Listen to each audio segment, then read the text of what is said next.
Welcome. Welcome and happy Friday, Pat. How are you doing? I think we're lagging there. How you doing, buddy? Having a little tiny You're on mute. buffering delay here for a moment for some reason. So I Are you hope on it's mute? not my signal. Let me check it real quick. I've got Starlink satellite here, and sometimes in the afternoons it gets a little slow. So let me check and see just how slow it is. It's not too bad. It's the upload speed that we need to be good. I'm at let's see, 75 MPS download. Yeah, we should be good. Maybe it's you. All right. We'll see what happens. Who knows? Yeah, we can muddle through it. Hello, YouTube Anyway. and Vanilla Ice. Happy Friday. So, yep. So I wanted to touch on when we talk about the pause in rate hikes, right? It's on everybody's mind, and why it probably at this point doesn't matter much because it didn't change anything. But I kind of wanted to tee something up here in that we always look at the number of listings that we have, and we look at demand and what makes prices go up and down. It's very simple. It's supply and demand. But what do we actually look at, and what should we compare? And I call it the gap, because right now, if you look at the number of new contracts we have, they're at historic lows. So why are prices going up? I mean, our sales are as low as they've ever been, with the exception of maybe 1 or 2 years over the past 20. Yet prices are going up. So when I look here, the blue lines here are new listings that are coming up. The red line is number of contracts, and you can see how low they are in comparison. The difference between the red line and the blue line is what I'm going to call the gap. Okay. Now I divide the red line by the blue line, and today I'm sitting at about, I want to say, let me go down here and check, but I think it's about 87%. It's 87%. Nice guess, huh? So we've been running anywhere from 90 to 80 down to 79. But when we got to a point here over on the left-hand side, look at the gap there, right? New listings and contracts, whereas now it's here. And this was back in April, May, and June when things are really starting to come down in prices. So this gap grew, and on a percentage basis, that gap was like 65%. So now it's safe to say, you can look at the chart and you can say, okay, when we're rocking anywhere above 75%, in other words, 75% of the new listings go under contract, then prices are stable or rising. When it gets down below 70, now you see pressure on the downside, and it's actually pretty quick when this happens. So now in comparison, you can actually say, okay, well, this kind of applies to the Cromford Market Index as well, that you can see here, the gaps, right? Yeah. This gap here in 2021 with sales being way up here and listings being way down there is why you had all the bidding wars, why everything went crazy. And this gap right here, where listings were at 58,000 and sales were down here, sales were really low back in 2008, and hence you had price reductions and a crash. So as long as you're looking at these gaps, you really need to take a look at, let's say you're going to list your house today and you go, well, where's the market? And so you can look and say, well, we're about 75% of listings are going under contract. So you have about a 97% chance of getting your listing price. Now, providing your listing price is priced at the right, at the right market price. But yeah, it's we got a happy early weekend here. Yes. Well, it's weekends every day for Pat. So but Then we have, and I found some commentary today that I wanted to touch on real quick, and then a couple other quick notes. This is from our MLS, and he's going on to say that U.S. foreclosure activity sees spike in May 2023. He's talking about an article that he's read here. He's quoting it. That was a headline in a recent report from Adam. In the report, Rob Barber, CEO at Adam, says, we see this a lot, the recent increase in foreclosure filings nationwide indicates the trend has been observed throughout this year and what we have expected to occur. The upward trajectory suggests the possibility of continued heightened activity, foreclosures completion seeing the largest monthly increase this year. What they're measuring is the percentage. Foreclosure completion numbers increased 38% from last month. Ooh. The 38% increase was based on national data. Our Maricopa data tells us residential foreclosures increased 100% over the same period. Let that sink in again. Now, what do you usually hear me say? A high percentage of a small number is still a small number. Yep. So he said, nothing shocked me about their numbers. However, I'm shocked by their message. He said, in April, Maricopa County recorded 25 residential trustee deeds. In May, we reported 50, twice as many. There were 21 business days in April, leaving an average of 1.19 foreclosures per day. In May, there were 22 business days, or an average of 2.27. In May, an increase of 1.12 per day over April, hardly a spike. So he's saying, look, you've got these, you got to ignore the percentages. You really do. It's absolutely nuts. Yeah. When disinflation moves to deflation, rates will start to trend lower. We're still in disinflationary economy affecting bond rate yields. A lot of stuff going on out there. Then I saw this, and I want to chat just a little bit about this and then go to your charts, Pat, and the if you can get your rate chart ready there. Oh, yeah. There's a lot of chatter going on right now about how the Treasury is borrowing a lot of money, $1 trillion that they have to make up for because they haven't been able to borrow any money since January. So now they got to refill the checking account, and that may cause liquidity crisis. And on the surface, that looks like that could happen. But I am no Treasury or bond expert, and I'm hoping that when we talk to Barry next week, I can ask him about this. But there's a system out there called the overnight reverse repurchase agreements. Treasury secretaries sold by the Federal Reserve in the temporary open market operations. We have $2 trillion sitting there right now. Now, this $2 trillion can quickly be injected back into the reserves of banks. So if we end up starting to see a liquidity issue with the banks, maybe this comes in and kind of bails that out a little bit. Yeah, there's a lot they could do behind the scenes with the window, the Fed window. There's a lot of, it's kind of like on a personal level, you're shifting your credit card balances from cash from paying off your credit card, using that to this. I mean, it's really just on a bigger scale what they're doing. Say somebody does personally, they're using this credit card rather than paying cash, but then they've used that, they pay that down, and it's really the same thing, but just on a huge scale.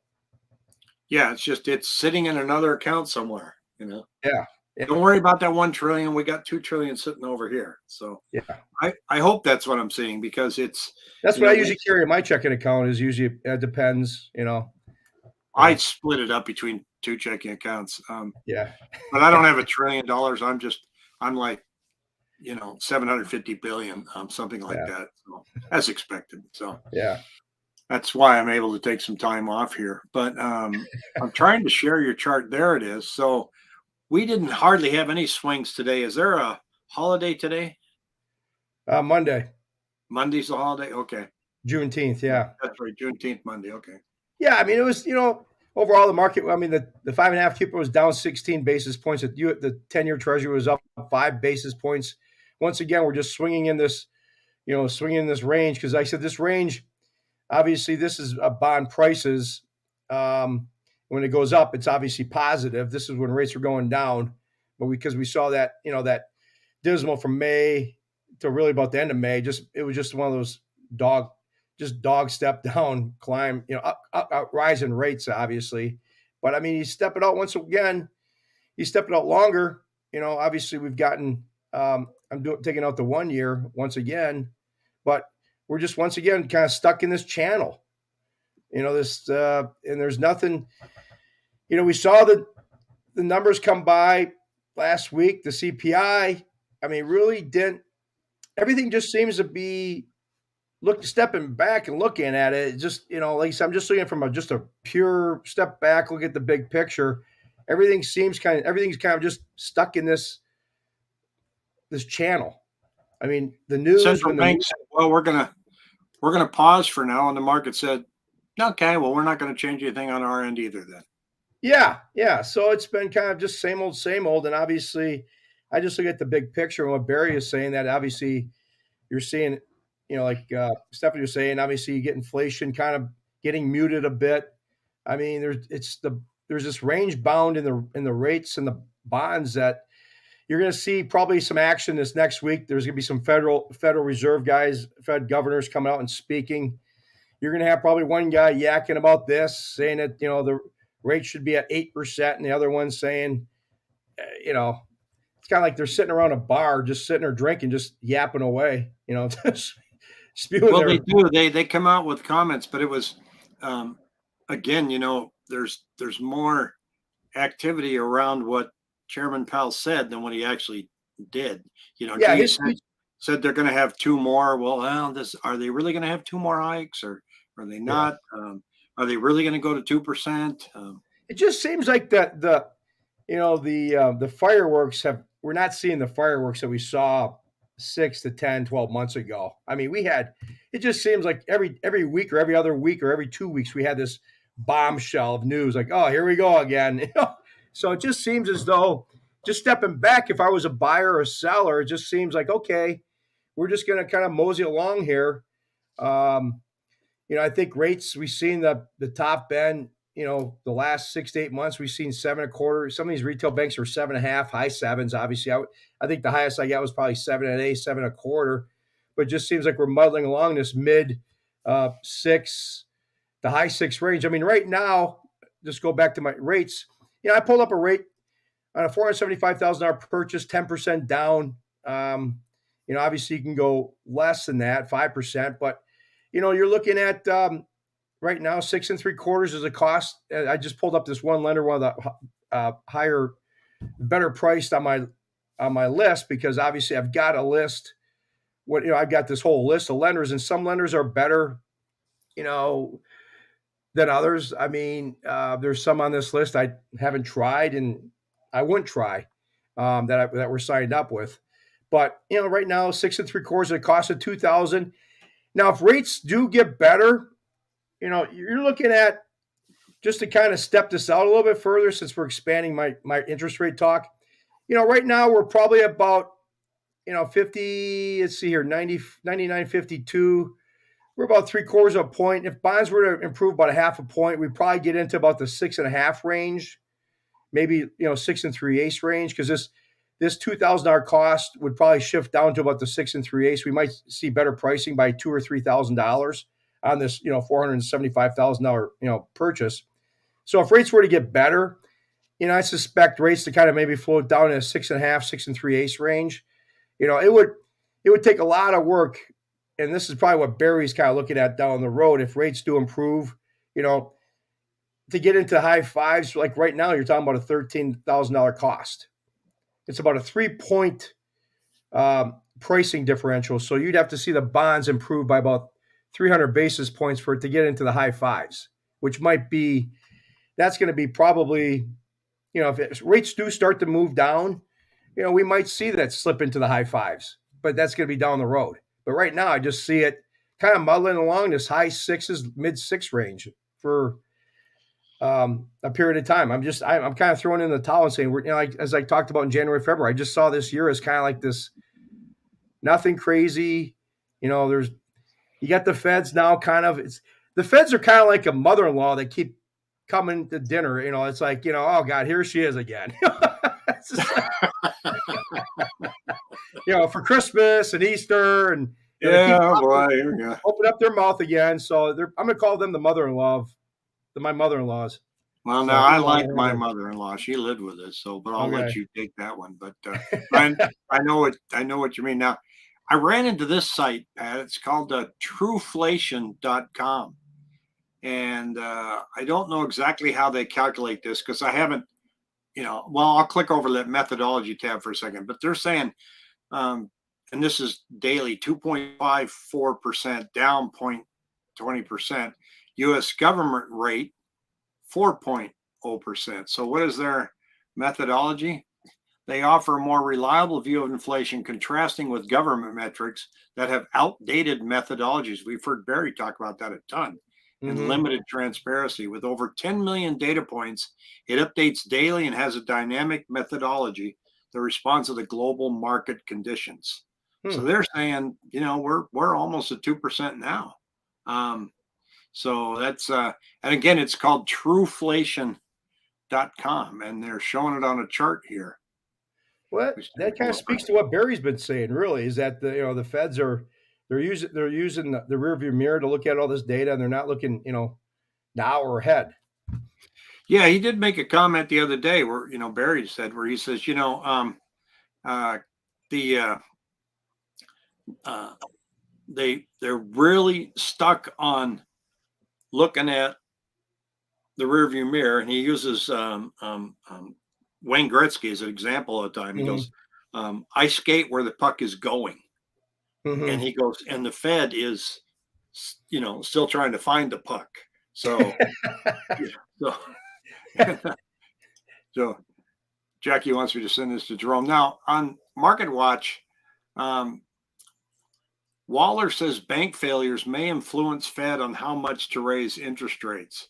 And they touched on that yesterday, Well, I've been where, saying that too. That's what a lot of experts have been saying is that if they raise it, they've got this they raise rates, it just throws their whole balance sheet off out of whack.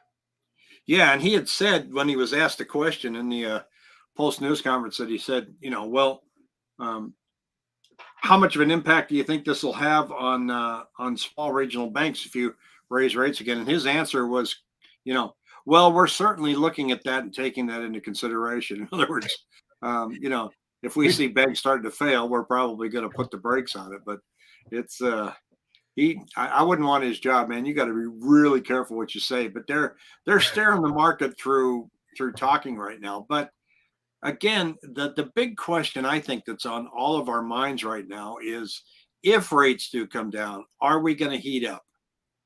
What is the catalyst that's going to be for us to get some decent inventory out there? Because you can see that we've got prices going up almost at an annual rate of 20% right now in our market, and yet our sales are the lowest that they've ever been. So if you don't believe that low inventory raises prices, I can't make another argument for you. It's right no, there in front of you. We have low yeah, inventory and really dismal, pathetic sales, and yet prices are going up. And in some areas of the valley, we have bidding wars again, just because there's nothing there. yeah. So that It's just and everything you read says, yeah, inventory is a problem, and builders trying to catch up, but they're not able to do so yet, and they have fallen behind for the past 10 years. So if even though that's just a very simple spreadsheet that I put together, I look at the squeeze, the gap, mm-hmm. and you get to where when you start typing it in, when you type it in, you already know if there's been a little bit of a shift or not. Like, ooh, it was a bad weekend, and so Stephanie says, what if a seller does not accept your 3-2-1 buy down offer, and how does the 3-2-1 uh, be included in the offer? Well, you The seller basically gives concessions. yeah, They, you requested. I want a yeah, credit of this amount to be able to buy down the rate. yeah, and I could, if somebody says I'm looking at a 3-2-1 buy down, it's more give me more expensive than a 2-1 buy down. I haven't done a 3-2-1 buy down. I've done a 2-1 buy down. typically the cost has been anywhere from $450,000, $500,000 house. It's really just a set formula. I just put in the interest rate, the loan amount, and just basically all it is, you're subsidizing the payment for 2 years. So it basically figures out like, okay, it's going to cost the seller $9,600. You get that seller, that credit. The seller has to contribute. The buyer cannot. They have to contribute on that buy down. But it's basically just a credit. They don't accept it, then it's not Yeah. not a signed contract. So Jackie made a point here. I've seen more and more buyers only want prime, no repairs at all. They're super picky right now, and I don't blame them. I just saw a comment about holes in walls. They went in for the final walkthrough, and now they're requesting that the seller come in and spackle and repaint any holes in the wall. And like, that's normal wear and tear. If you're buying a used house and people have moved out, there's going to be holes in the wall. And chances are you're probably going to hang a picture up in that same spot anyway. But and maybe not, but that should be addressed when you do your inspection. You should be able to, you're going to have to request it then. When you put in your buyer's inspection report, you're going to have to say, and, buyer asked for this be fixed, and all holes to be repaired upon departure of the home. You can't come in afterwards and then ask for that. Well, it's considered normal. With this market, I'm not refuting what Jackie's saying, but if I was what did we just talk about 2-3 minutes ago? There's no inventory out there, right? Yeah, but the buyers they're about 3 months behind on what's really going on. I'm just saying these buyers have got to get their heads out of their butt and say, listen, there's no inventory. If we find a house that's got good bones, right? That there's going to be some stuff. These buyers should not be this picky right now. Not if you want to get a home. You're going to have to accept a home. You've got to lower your standard. Okay, we could do. This is not quite the house. We love the bones, but we don't like this, and this about the house. I mean, this is a time when buyers should not be picky, because you don't have 25 or 30,000 homes to pick from. So if you find a house that's in the right neighborhood, got good bones, you really like it, you damn well better take a good shot at putting a good offer in that house, regardless of whether you got work to do or not, because there's nothing out there. So I mean, this is the time that you shouldn't be picky. And you get the younger generation that just wants to walk in with the, they've been reading, the Homes and Garden, watching the pictures and everything, seeing all the beautiful homes, and they probably watch all these TV shows, they see all these beautiful homes, and they got this conception of like, oh yeah, this is what I want. Well, unfortunately, it's like me dating. At 58, I can't be that picky dating. I was wondering when we were going to get to a dating analogy here. I can't get that picky anymore. 23 minutes into it. That's pretty. The Playboy model is out of my picture now. I've got to open up my swath of options. I can't. The fact that she might live in her mom and dad's basement, I'll look that aside.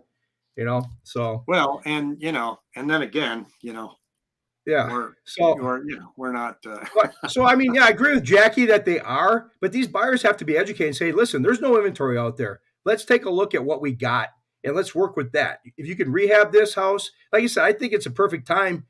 If you might pick up a house to do a FHA 203K or like a home style renovation loan where you buy a house that does need some work, that you got to take a look at all your options now if you want to get into a house.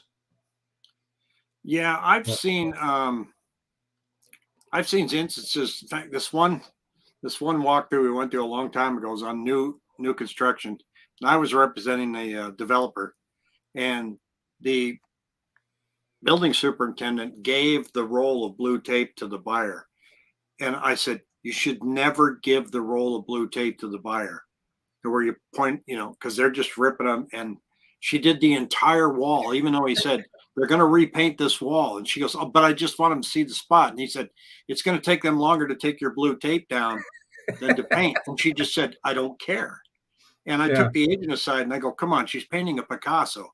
He goes, well, she's the buyer. And tape everywhere. And I went to the superintendent and I said, I bet that's the last time you hand them the roll. You need to stand behind him and go, okay. And then you rip it off and you tape it and you make a note. Yeah. And then I went on another one where the buyer, brand new home, is literally taking his thumb across the granite countertops and looking to see if there's any little nick in it at all. And yet we found some things that need to be repaired, like the entertainment center was actually off kilter.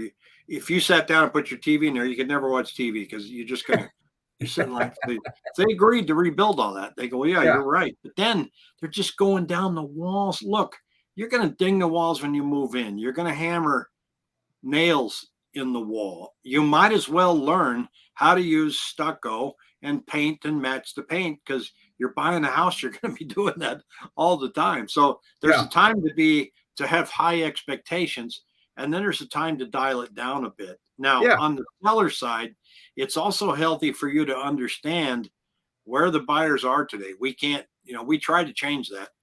We try to do, to Jackie's point, a buyer consultation and set expectations, but Yeah. sometimes you just can't. And so It's not Jackie's fault. It's not the real estate agent's fault. It's there. You got to just educate. I mean, it's the buyer. It's the pool of buyers. yeah. So TUW says looking at homes in the Levine area, just off the 202. Any thoughts on the area? It's changing and it's pretty active. Not as many amenities out there yet, but that'll happen. I think we talked about this last week that a couple weeks ago, proximity to downtown is pretty attractive. I like Levine. Levine is I still think Levine is just a little gem in the rough. I mean, I don't know. I mean, it's there's farms and there's this and there's it's kind of, but I mean that's the way Chandler and Gilbert were years ago too. Yeah, Jackie's got a listing coming up, so get a hold of her, TUW. I like this comment too. I just did a pre-close walkthrough for a client on a new build, and 10 of the cabs were so warped they wouldn't even close the cabinets. Yeah, Wow. that's what a pre-closing walkthrough is on new construction. Yeah. And we also recommend doing a pre-drywall inspection. Dylan does a lot of those, and you wouldn't believe the things he finds. Nails going through things, staples going through things. And then we're running at altitude here, says do your due diligence. Once you move in, it's yours. So you really want to do that due diligence during the inspection period. That's the only time you have leverage to ask for repairs. The final walkthrough you do 3 days before you close, and the language in the contract says that the home needs to be in, here it comes, reasonably the same condition as when you made the offer. In other words, it didn't burn down, there aren't some broken windows, and they didn't trash the place. But when you looked at it and you made the offer and you were having the inspection and you're standing there looking at all these pictures, ask the question, when the pictures come down, will they be making repairs? Yeah. Because if you don't address that in the beginning, don't expect it, because that's not an item. Because a seller's agent could easily say, well, look, you saw the pictures were up there when you made the offer, you knew the pictures were coming down, you knew that there was something that was hanging the pictures, but you didn't ask us to fix that. So most agents kind of negotiate through that and try to get that done. A lot of sellers will go back and say, okay, if that's big a deal for you, I'll fix it. But I had one that drove me absolutely nuts the other day. Not the other day, but a few months ago. You're crunching your jaw. Oh, you want me to fix this door? You know why? Oh, yeah, you told me, yeah. Stay open. It's built in the 70s. I go, I don't even know how to adjust the door so it'll stay open. I go, put a shoe there. And they literally, she said that the walkthrough with the client, which is normally, well, let me ask you a question. Jackie, how long is an average walkthrough, pre-closing walkthrough on a 2,100 square foot home? It's about 30, 45 minutes. I know, I'm about that. Yeah. Dylan did your Dylan's great, isn't he? He's good. So it's about 30, 45 minutes. Yeah. This 3.5 hours with this lady. Yeah. And all she kept throwing at me was, well, she's a single mom. Well, okay. I mean, So Jackie says 20, 25 minutes for me, 3.5 hours. Then when they moved in, there was a digital lock on the front that had to be transferred over there, the account and everything. And they had to reset the passcode and stuff. And they still had a key that they could get in and out of there, right? Yeah. And my sellers had transferred the account over. And she was blowing up our phones till 9:30 that night. Have the sellers call me. We're on the phone with these people and we can't get this changed and everything. Like, why does it have to be 9:30 at night? So she stayed there from 6 till 10 o'clock at night trying to change the door code. Like, Yeah, oh it's my you goodness. people get I mean that's why having an agent that you kind of because buyers and sellers don't go through this every day, and a good agent will say, "Listen, I've seen this before. You know, this is normal. Because not everybody's they don't do this every day. So I think to have a good professional like you, Jackie, the people I've worked with in the past, I mean, like I said, people do not buy a home every day. Some people have bought homes, they're flippers, they kind of know the process, but the average person doesn't know. And all these little nuances that people get caught up on, they just have to still keep the big picture. By the way, Well, keep speaking of in the big mind though picture, too, I think the average buyer right now is used to a move in, move out checklist. And if oh you're in a yeah, high end apartment complex and you leave yeah, dings in the wall, they're yeah, gonna charge you for that. So I get it at some level, but it's you yeah. have to have those It's, conversations in advance yep, to your agent to avoid that. And then you got to look at Lewis, the big picture. yeah, sellers are pricing homes as if they're perfect. Well, sellers are pricing homes at market value, and some that aren't, they're not selling them. But the buyers, are willing to pay that price, and Yeah, so it's look if there's one house that you want and it's in the neighborhood you want and you're in love with it and so are five other people, um, the yeah, seller's going to wait and see what all of you guys are going to offer them. That's yeah, how the house is put under contract. Is it perfect? Maybe he doesn't have to be because he has no competition. It's just like yep, selling a car. I got a yep, tear in the back seat. Well, but I'm the only 1962 Volkswagen for sale in 3 states. You're going to yeah, accept the tear in the back seat. yep, So houses are the same way. So, and it really, once again, here we go. It boils down to the problems that you run into when there's no inventory, yep, and it just exactly. keeps just That's keeps why I think compounding. buyers have to kind of just they really have to sit down, look at their expectations, what they're looking for. I'm starting to think our site is really more of a date. And give some good dating advice too. Running at altitude, his comment was, "Do your due diligence. Once you move in, it's yours." You could also use that from a dating standpoint too, couldn't you? Well, you're going to have to come out with Do your due your own diligence. YouTube page for that. So, but Anyway, buyers don't understand if you don't explain. I always tell my clients concerned about major items, electric, yeah, heating, cooling, plumbing, roof. I've had buyer inspection reports come back to me that have 2 pages of attachments, just everything. You call the agent, go, seriously. I yeah. mean, Well, like in you in said, most cases, we usually tell them no, because like then you we said, know it's never going to close. I think you got to see. I mean, people just got to get less picky. I mean, going back to what we talked a couple minutes ago, I just think, just when I saw that comment about Jackie, as far as the buyers are getting picky, we're in a time frame where you can't be picky. I'm sorry. But there's homes out there, but it takes a lot of work. There's a lady I'm working on. She called me, Mary. She's been looking for like the last 14 or 15 months. She said she's picky. I get it, but there's you want to. I think it's not just being picky, but it's feeling right. Your gut will tell you what home feels good. You know, if it feels good, make the move. Well, this is So where we're at. And I know when Sean was on a couple weeks ago, he said, do you think we'll get towards 7,000 listings? And we're kind of starting to plateau here on active listings instead of going down. But I think we're not seeing an increase in new listings. We're seeing a lowering of new contracts because of the rates. So mhm. this is starting to creep up a little bit simply because of that. And it's not a huge leap up, but you can see that it's kind of trending that way. I would click on my magnifying glass if it would work. There we go. So you can see a little bit of a flat line there, not much from the Mhm. last week. So, and I think that's indicative of the fact that their rates are up. So, mortgage applications are down, and people are slowing down a little bit, and everybody's in this hover mode. Yep. Sellers are waiting to see, buyers are waiting.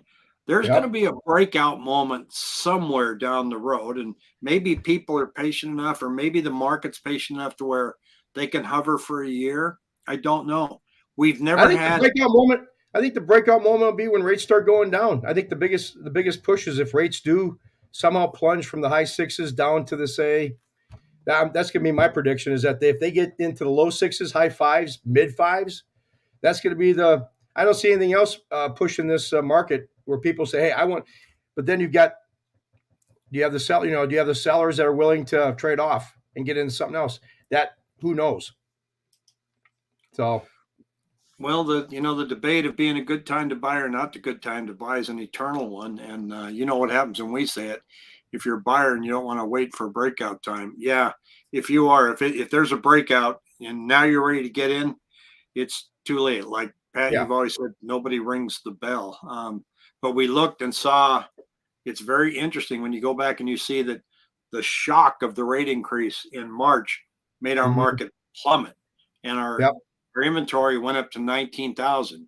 And so you were still able to look and say, if you were going to if the number of available homes is at this level, and if it shoots up at an accelerated rate, and you were thinking of selling, that's your first signal that you better put it on the market quickly.